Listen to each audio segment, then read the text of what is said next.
Welcome to Pastor's Podcast, Season 8. I don't even know what that means. We just make things up. They're seasons. And I say this real quick. You know, you're so grateful whenever your favorite television show gets renewed for another season. Yeah. And so we've been renewed for another season. Come on. I think I'm the one that renews it, though, so I don't know how that works. I'm losing my voice already because we are actually here recording at the Pastors Conference here in Sacramento. And so last night, I don't know why, but I think I went a little too hard and lost my voice. But great to have you with us. If this is your first time listening to Pastors Podcast, really our heart is just to come alongside pastors and church leaders and anybody who's in the trenches of building the local church. I am convinced with all of my heart that revival comes through the local church, the vehicle of the local church. And so we want to do whatever we can to strengthen churches and pastors and leaders, those that are in the trenches. So great to have you with us. Excited about today's conversation. And we've got a couple returning hosts, guests. I don't even know what you'd be called right Humans. now. Returning humans. It's an honor. Can you take just a second? We're going to go around this little circle in here. Can you introduce yourself, who you are, where you're from, what you do, what your church is? Yeah. And give me this as well right now. The number one thing, if I came to your church, that I would steal that you do really well, that I would steal and bring back. You never prepare us for these questions. No, they're spontaneous. How do you just have spontaneous conversation? Yeah. So, Kari, go ahead. Start out. Tell us who you are a little bit, and then... my name is Kari Maddox, and we pastor a church in Camas, Washington. Who's we? My husband and I, Isaac. Okay, and did I say everything? And now something that you would steal. Did you say name of your church? Activate Church. You did? Okay. So if I was to come to your church right now and look at all that you're doing and go, that's amazing, I'm taking that home with me and stealing it. Okay, well, we started our church with citywide events, which is kind of crazy. So maybe that's what we do really well because we have the most experience in that. We get thousands and thousands of people from the city to do a big Christmas at the Park event and a big egg hunt during Easter. So maybe you would steal that. Okay, all right, I'm in. Maybe steal our worship leader. She's pretty amazing. Yeah, there we I'm go. a little worried about that. Give me a number. I am not below that at all. I know. That's what I recruit. Whenever I travel, I'm just looking for staff members. That's what it is. When I go to churches, I'm like, hey, are you really happy with this church? Are you really happy with your pastor? Excellent. So great to have you, Kari. She's also a returning Pastors Podcast alumni. So great to have you with us. Michael Brodeur. Yeah.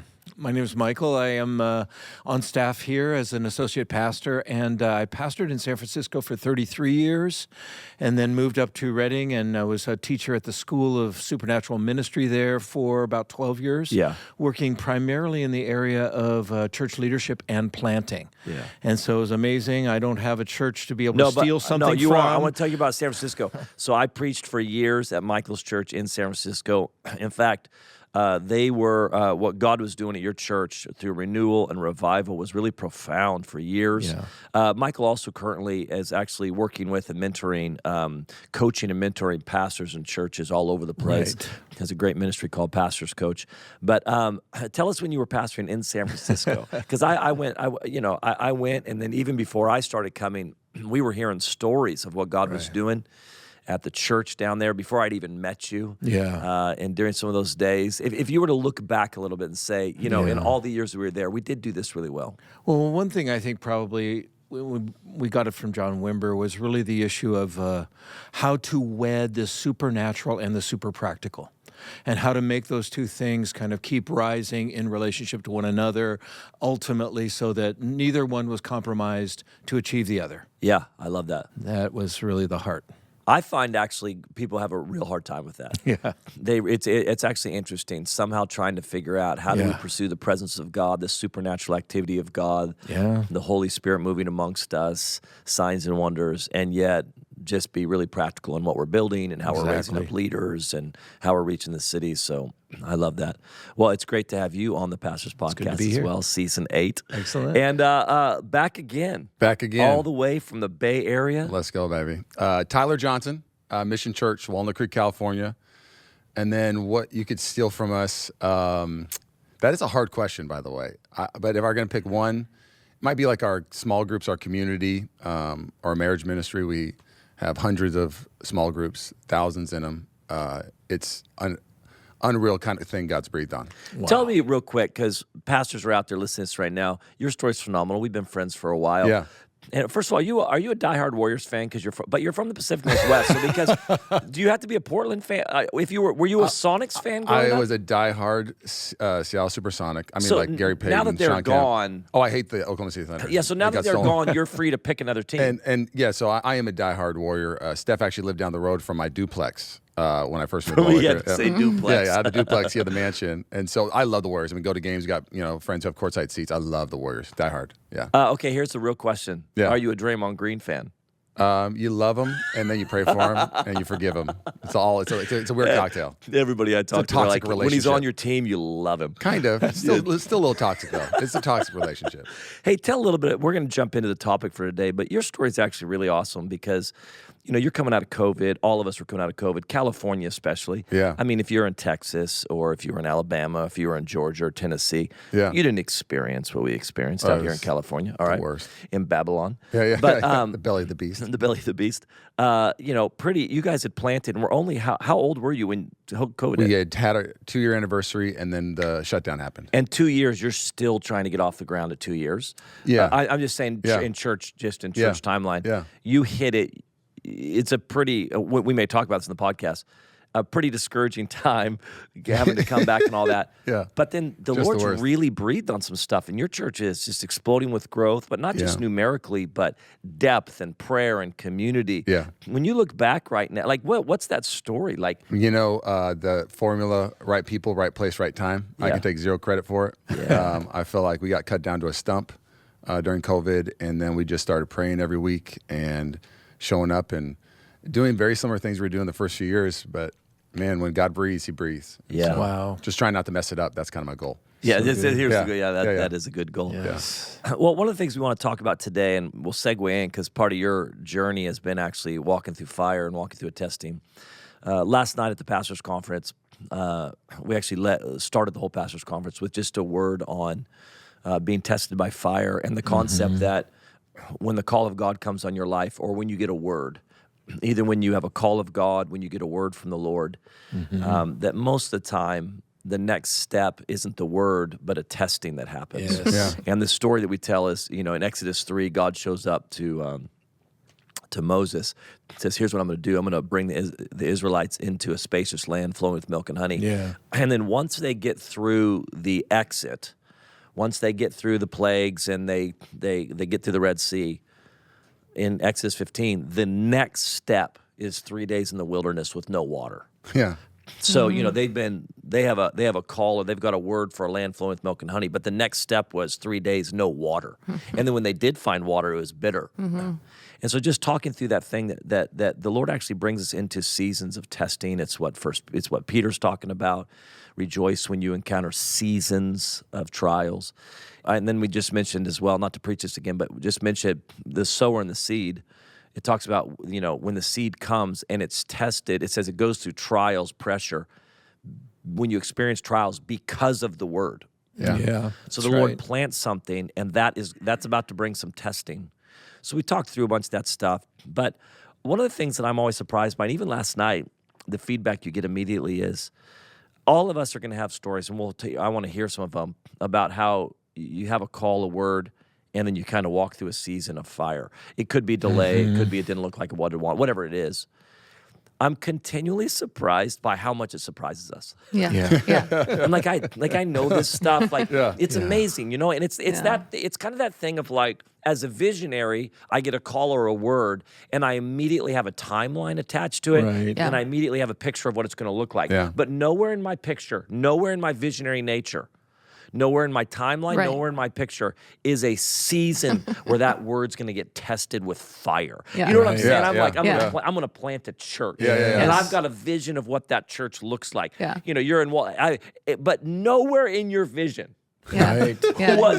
there's going to be a season where that call is tested Yeah. by Yeah. fire. Yeah. And it's just so funny we don't put it in there, even though it's all throughout You Scripture. would never get up and do anything. Why? Yeah. Why do you? This is the first question.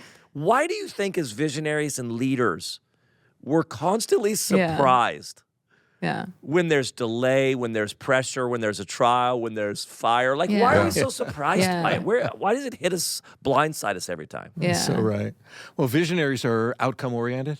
Yeah. And so we kind of skip over all the other stuff that happens on the way to the achievement of what we So see. true. Yeah. And so we become transfixed. And so part of the power of a visionary is somebody who's attached to an outcome. Yeah. But gosh, the journey It is true. can be brutal. Yeah, we can see And the that's house the that's issue. built. Yeah, exactly. Yeah. I think C.S. Lewis says the best. Expectations are everything. Yeah. And I expected tests. I expected employees going sideways test. Character test, betrayal test. You name it. The things that I think get you are the ones that you don't expect. Like, I knew we were gonna have to raise millions and millions of dollars, but I didn't realize how hard it'd be to deal with like the city. Yes. And, those kind of things. So one of my mentors told me, ministry isn't like just one big test. It's actually more like death by 1,000 cuts. Yeah, totally. And those everyday tests. It's And the so- Lord. He's like, I will kill you. Yeah, he's gonna shape you. It could be those cuts, but I almost feel like the potter has me on the wheel. So, Angela Duckworth is what I've held on to this last season. She did a study on people who finish the race. Yes. And it's a book called Grit. Anybody read the book Grit? Yeah. Pretty good book. Yeah. But basically, she did studies from West Point employees. Army, and it wasn't the most talented. It wasn't the smartest. It was the ones that had perseverance and passion in their DNA that would finish and actually succeed in life. Yeah. And I just think that DNA of perseverance is just something in ministry. If you don't have it, night. Yeah. Yeah. And I think that's the verse where Jesus is talking about where it says, and they fall away. Like somehow that word never really is allowed to take root, and they just and so it is funny. You're like, what separates you sometimes? I don't know, dude. I just stuck it out. Yeah. I just think sometimes you're like, Not quitting is winning. Yeah. Yes. Yeah, exactly. That's totally what it is. Yeah. Kari's the most spiritual of the whole group I here, am. so I am. possibly Teach us. you're never surprised, you're never blindsided. But Oh my gosh. Yeah. What would you say around why we're surprised by this? Yeah. Well, like you said, obviously you're always, what gets you up in the morning is the outcome of the vision. But you had mentioned it last night about how the thorn in Paul's flesh was people, which is something that I think we all agree. Isaac and I talk about that too. But like the way that God addresses that thorn is that my grace is sufficient for you. And I think even every morning you wake up and you're like, the tests are every day by 1,000 cuts, all of that. But he tells even Gideon to go with the strength that he does have. It's like you have to find the strength to muster up, even through every day. My grace is sufficient. Go in the strength that you do have. Yes. I think what gets us up and going after that vision is what God speaks to you at the very beginning, is that it's a land flowing with milk and honey. And you have to wake up with that vision and then say, His grace is sufficient for me today. Go in the strength that I do have today. Yeah. I wake up with those thoughts. That's what you pray through in the morning. You're like, whatever test comes my way, if it's someone I didn't expect to leave me, a betrayal that I didn't see coming, or something, a personal life, health issues, all of those things. It's like, what strength do I have today? Because I know God gave it to me for today. Yeah. That's good. Almost always I see with being tested by fire, it's either delay relationships or it didn't look like what you thought. Yeah, you nailed it. Never The what you unmet thought. expectations, it's taken a lot longer than I thought. Yeah. Yeah. Or relationships. One of the things I see, and I don't know if, how old are you? 42. You're still a little bit younger than I am, but it's funny as I look at some of the younger generation now, especially of preachers. I'm like, dude, so many of them are gifted, they're anointed, but they just lack authority. Yeah. Like I'm talking about a Yeah. weightiness sometimes. And I'm not even knocking them. What I'm saying is you can't actually get authority until you've walked through some fire. Agreed. I think you can get anointing in the prayer room. I think you can get a word from the Lord, but I don't think you get authority. Yeah. I think you have to submit to authority, which is its own test. Yeah, which that's is so right. true. I think you got to, but I think walking through fire is actually where authority really starts coming into your life. Have you guys experienced that, or what would you talk about that as far as like you looked at some test or some fire you walked through, and on the other side coming out saying, dude, there's a different level of authority on my life now. One, have you experienced that, and two, did you recognize that in the moment? I'm in the middle of one right now. That's the problem. So, You're like, I'll let you know. I'm thankful that this is a month past of where I was a month ago. I feel like what you're saying about the authority, or there's just something different in your spirit after you go through something. Yes. And so we're trying to get a building right now, purchased it, but there's a bunch of things going on. If we don't get this building in 6 months, we're homeless as a church. Wow. And trying to find where to put all our people. And there's a lot of them, Tyler. And it's a good problem. Like there's not a lot of buildings so in our area, like my buddy Drew, who's going to be on your podcast, they bought 50 acres in Lakeland. Oh my There's gosh. not even 5 acres in Walnut Creek. No, So I can't. Can we just pause for a second? Yeah. with this? Yeah. I was out with Drew in Lakeland, and he gave me a tour on with his Polaris. this little golf cart, whatever, Yeah. that goes in the thing. Yeah. He's like, here's our 50 acres next to a lake. Yeah. The whole time I'm like, I'm just so hurts. happy for you. Yeah, you bought it for like $2 million. Yeah, so happy for you, buddy. Just so grateful hurts. for all God's doing in your ministry. Congratulations. This is really great. But yes, you're in the Bay Area. They don't have 50 acres No, sitting there like, for you to buy. if Whole if they Foods do, can't it's get a big $3 property. billion. Yes, exactly. Like Exactly. Whole Foods is jammed into where we're at. It's kind of a hybrid. It's not the city. It's not a suburb. Walnut Creek's a little bit of both. But yeah, so Rachel and I were just talking, and I allowed fear to be the main DNA of how I was processing if it didn't work out. I was sharing with her, if this doesn't happen, I've already checked this. There's no school that can fit us, Yes. bang, bang, bang.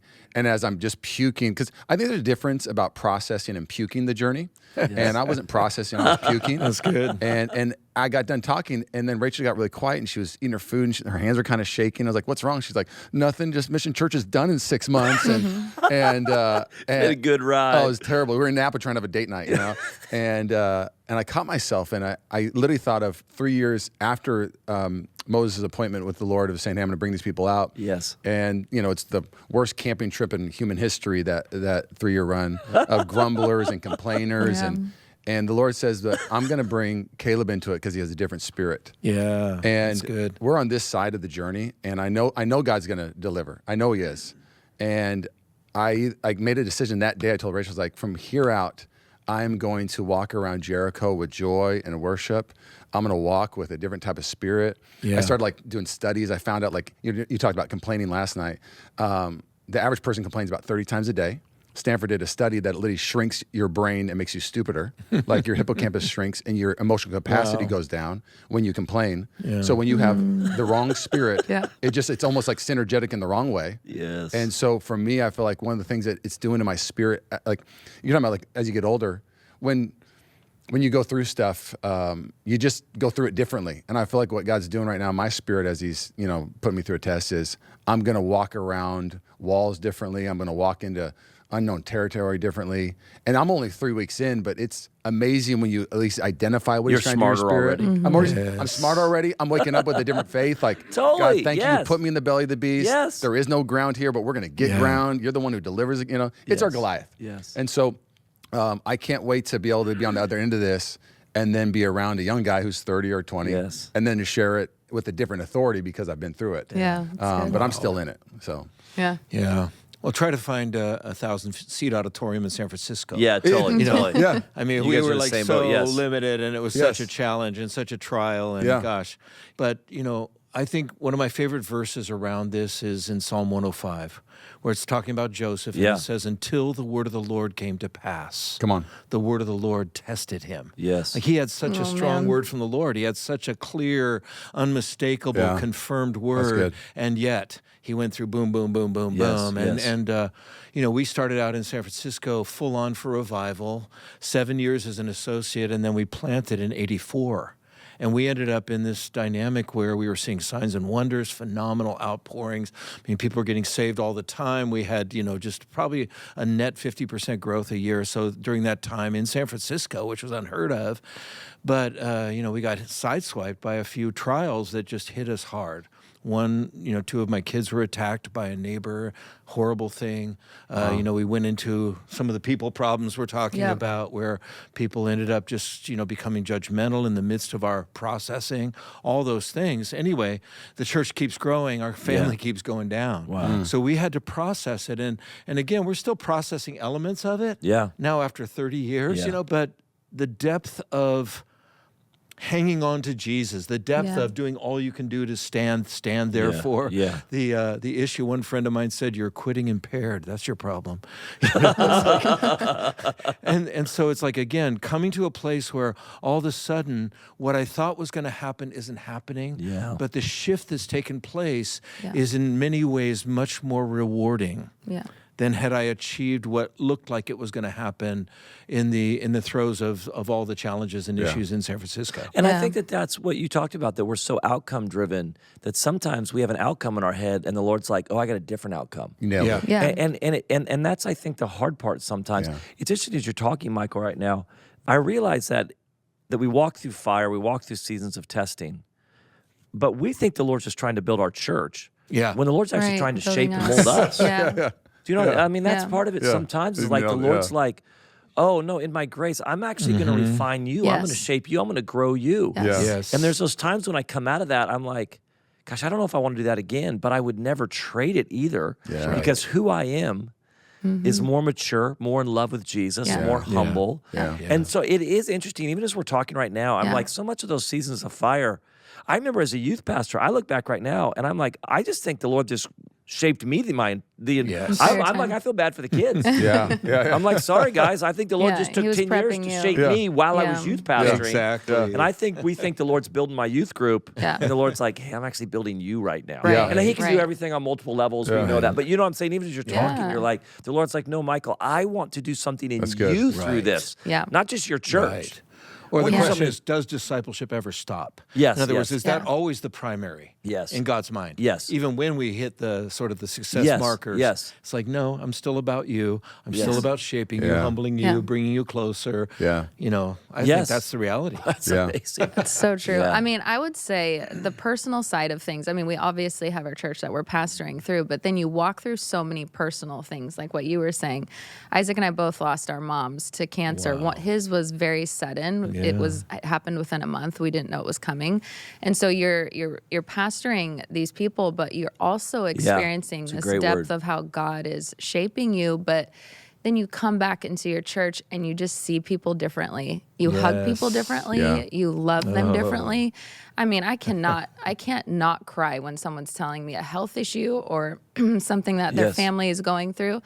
And so you look back on those seasons, and they were the most painful seasons that we've ever walked through in our life, even just aside from ministry. But what it did for us as pastors and shepherds, it's like, I would not trade what God did in us during that season. Obviously, we want our moms back, but like it made us who we are today. We are forged in that fire of the personal and things solidify that walk some through. things with the Lord too. As far as like the goodness of God and the intimacy with the Lord and the kindness and shaping that. Well, also compassion. I mean, I feel like I was so intolerant of people that had issues. When Jesus, saved me, it was like, how high can you jump? It's like my first 10 years were flawless. And then all of a sudden I hit a trial. And all the gunk that was kind of like suppressed started coming up, and I realized, wow, I have issues. That's exactly right. I mean, I'm not a normal anxious or depressed person, and I'll never forget the first time I got anxiety in my life. I used to tell a Christian, just pray, and I didn't understand it. I just want to go, just suck it up and fact your way out. Yes, exactly. Like just flip the switch and just walk in, and you're fine until you're not fine. And I went through a season in my life where I had anxiety at a level I didn't think I didn't know it was possible for me, and then depression at a level I didn't know it was possible for me. And so now when somebody has anxiety and depression, you feel them. I walked through a different fire, so my empathy's higher, my prayer is different, my patience is higher, and so those testings, if you allow them to really shape you, like you're saying, man, it'll make you a great shepherd. It will. I've been in this for a while now. I also have been teaching around this subject, so I feel like I'm like I can see clearly on it, and yet I still somehow will fall into complaining. You're talking about processing puking. I love that concept. But David would come before the Lord and pour his heart out honestly, but would always get to that place. But we talked about last night that complaining though, which the Lord doesn't like. ask the Israelites. Yep. He's not a big fan of grumbling. Right. But it's very self-centered and very entitled, like God owes me something. But here's what I would ask real quick. Why do we give ourselves permission as leaders to complain or feel sorry for ourselves? Right. Or like, why do we do that? I still can't. I do pretty well in most situations, but there's a couple situations that have been dragging on for years now. Most of them are probably relational. And I'm just like, dude, I've been dealing with this. And then it was like, 20. I'm like, I've been dealing with this for so long. How long do I have to deal with this? It's so annoying. Like I begin to feel it's kind of a little pity party, or I complain or whatever else. I don't know if you guys actually experience that, or you kind of fall into like, Of course. I'm feeling sorry for myself and annoyed that I'm in this situation.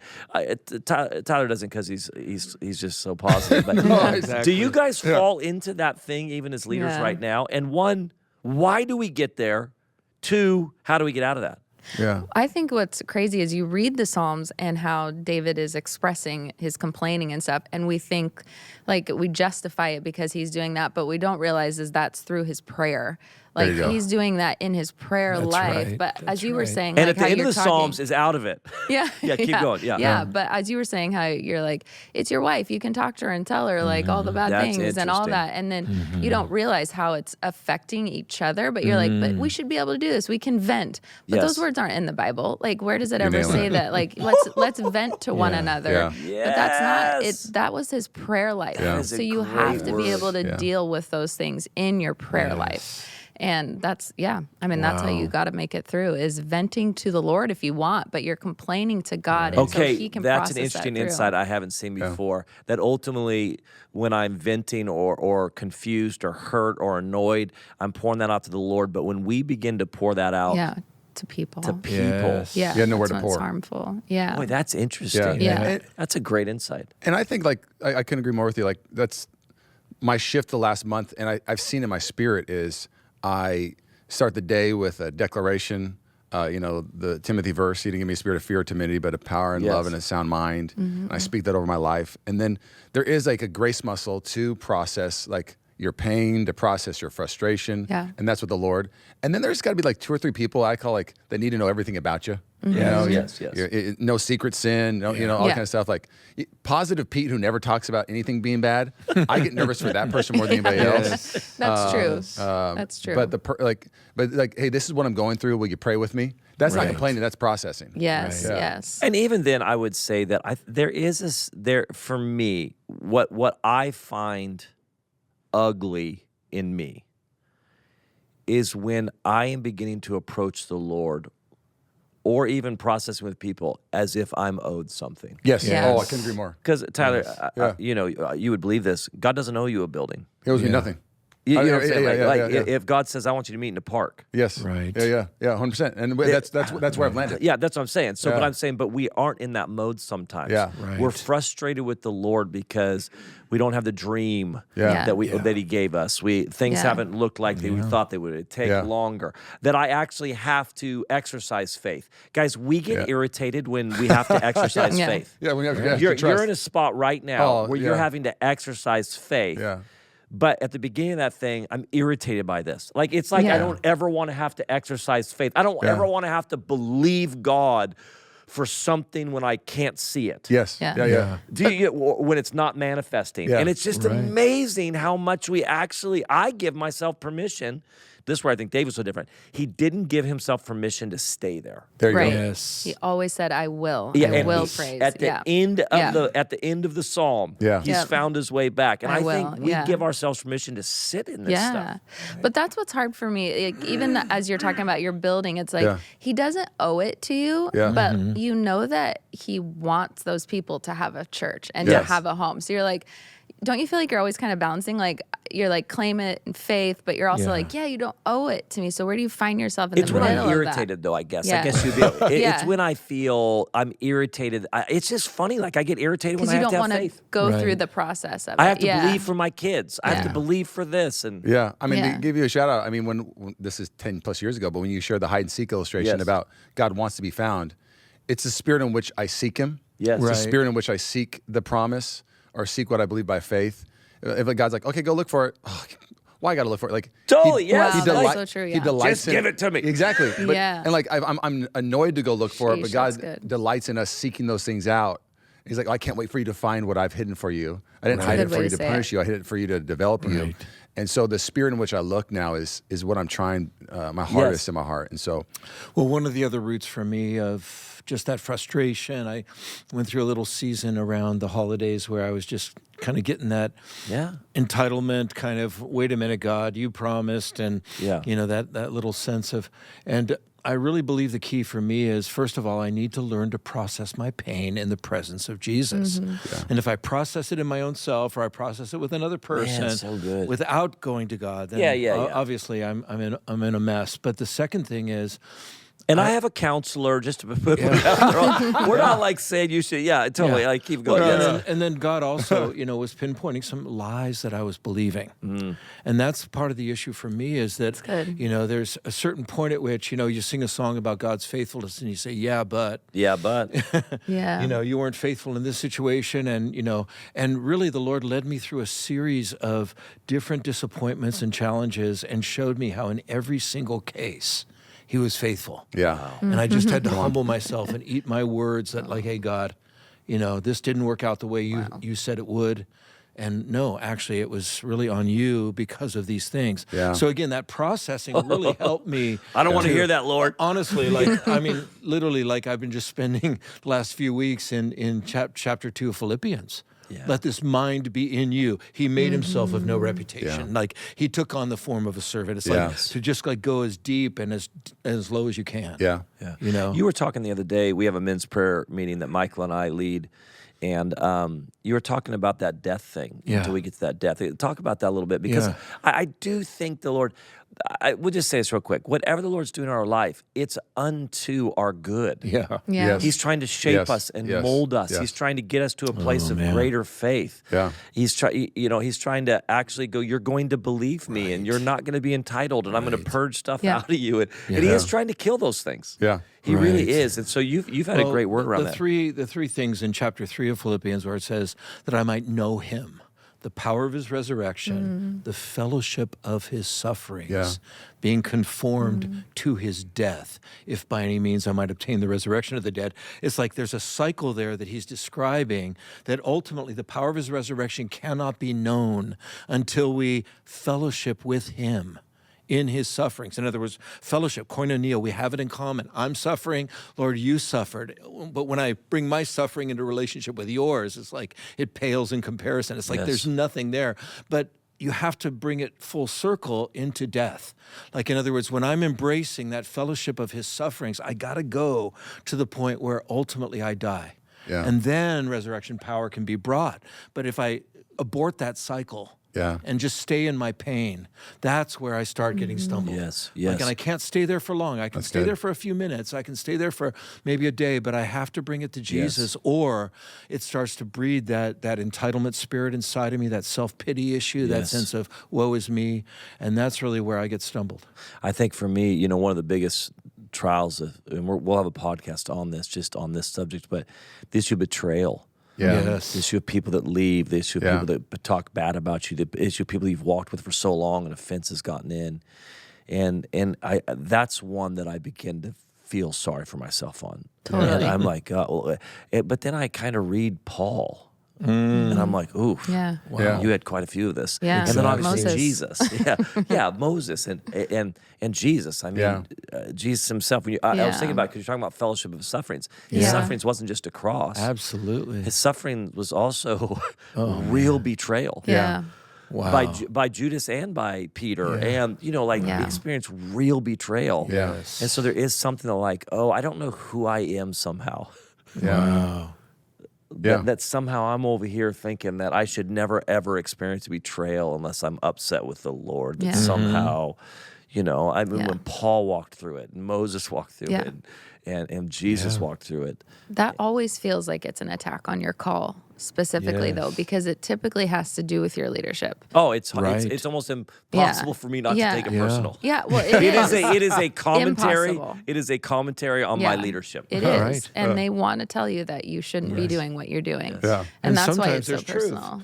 Yeah, that's the other truth. problem. There are pieces That's of the truth. other problem. Yeah, That's totally. so true. Definitely pieces of truth. The reality, I mean, you said Philippians, just trying to find the joy in what the pain is producing is what Paul's really trying to say in Philippians 1, right?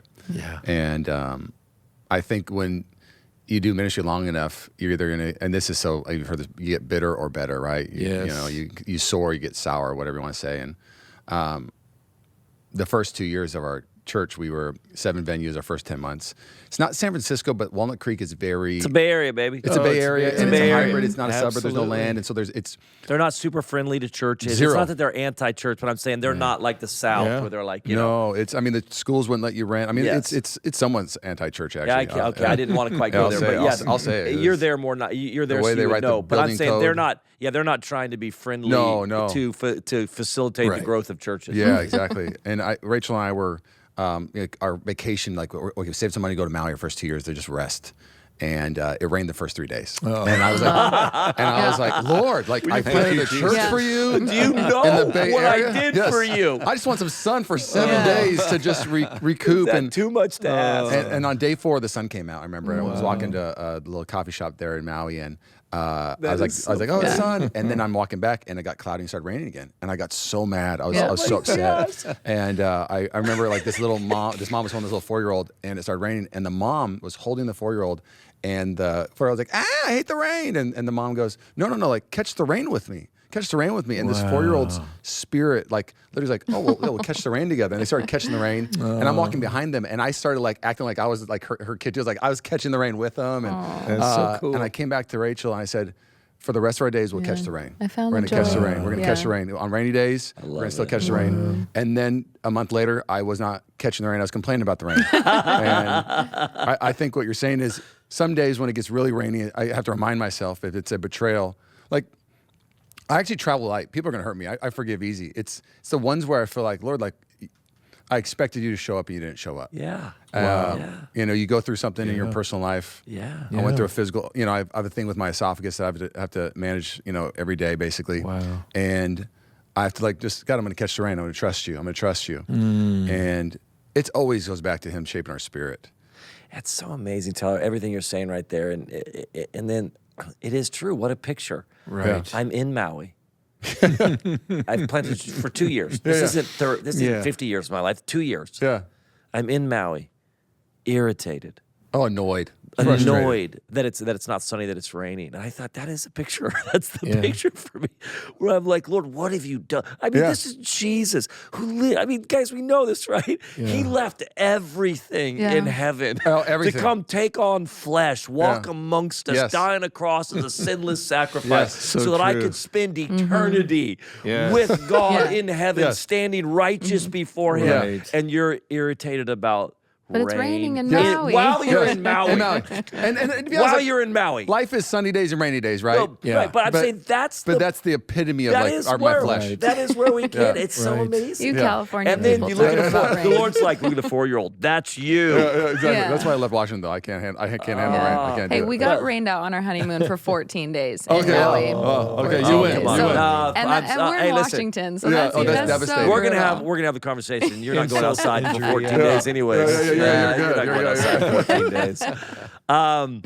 Let me ask this real quick, guys, as we kind of wrap this up the next few minutes. If you were sitting in a room right now with pastors and church leaders, just in a living room, and I was just to say, man, what advice would you give people, leaders and pastors and people in the trenches of the church? What advice would you give them when it comes to seasons of testing, how to walk through them, and then what encouragement would you give them? What advice and what encouragement would you give them? Well, I think we kind of started out by saying it, but go with the strength that you have today because it's in there. You have the strength that you need for today, and His grace is sufficient.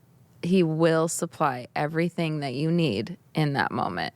Walking through losing our family members, like people, Isaac lost his brother and his mom while we were planning the church. I lost my mom.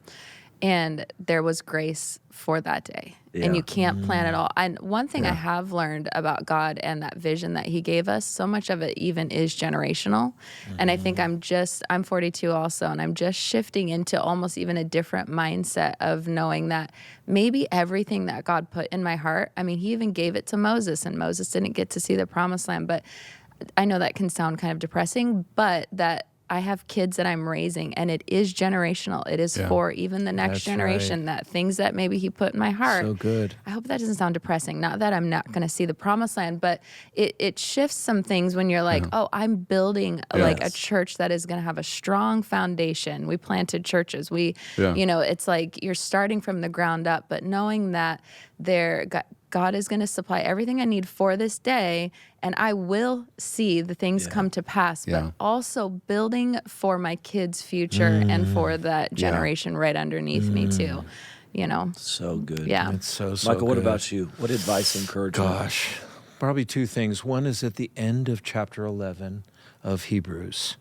It says this: these died having not received the promise. But looking forward, it goes on what you're saying about the generational dynamic. Yeah. There's a synergy of generations. And I had to come to the point of realizing that many of my dreams are not for me, but they're for my spiritual sons and daughters, grandchildren, and so forth. The second thing I would say for sure is that you have to discover the purpose for your pain.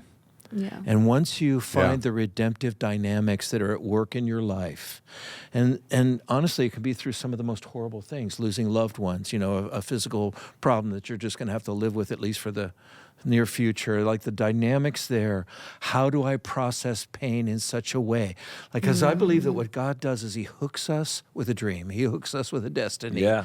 And then we go down the conveyor belt as he hooks us, and the saws are going, shaving off all the garbage in our lives, so that ultimately when we stand before him, we'll stand before him as Christ-like as we can possibly be. And that's really what this whole thing is about. Yeah. That's good. I think of Paul's last words to Timothy: I fought the good fight, I ran the race. Yeah. He didn't fight every fight, he fought the right fight. And I would tell pastors, make sure you're fighting the right fight, because there's going to be all kinds of sideways energy along the journey. Yes. And that'd be a big one for me. And secondly, just don't take yourself too seriously. It's going to be okay. One of my favorite people in the whole wide world, I think Dave's going to do a podcast for you, Dave Patterson. When I was going through a hard thing, one of our council members walked away during COVID, the worst, one of the lower moments. I told him, I was like, oh, we went through this. And he's like, all good churches take it on the chin. All great churches. Like, it's going to be okay. Yeah, and I was like, he didn't want to talk more about it. And I was like, get on the tee box. Yeah, exactly. Yes, we were golfing. Yes, I know, on our Mondays. And I just remember being like, wow, like, why? I don't need a wall there. It's all good. Yeah. And like having the right people fighting with you and getting you up again is just such a big deal. So bring some good people with you.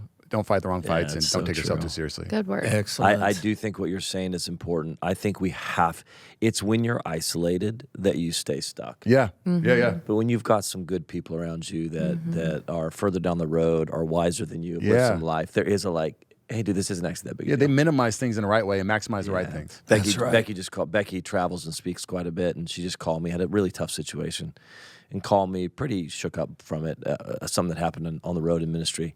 And she FaceTimes me and CJ. We're sitting there watching a Captain America movie or something. We're going through all the Marvel movies, Good times. And it's like 9:30 or something. I'm like, what's going on? And she kind of shares. And it's just a thing of like, oh, yeah, totally. Happened to me twice. Yeah. Not that Yeah. big a deal. Yeah, exactly. That's their problem, not yours. Yeah. Just shake it off, move on. And you could tell like that thing that was sitting on her just kind of, okay. Yeah. All right. You know what I'm saying? Like, you'll find a building. Yeah, exactly. You're going to find a building. The Lord will take care. It's just that thing. The walls will fall in Jericho. Yes. And I do think it's actually, as you're talking right now, I'm like, we do need those Dave Pattersons in our life. Just people are like, no, you'll be fine. You really will. This isn't like just me being positive. Yeah. You'll be fine. Walked through that before, had that happen before, did this. And you're like, oh.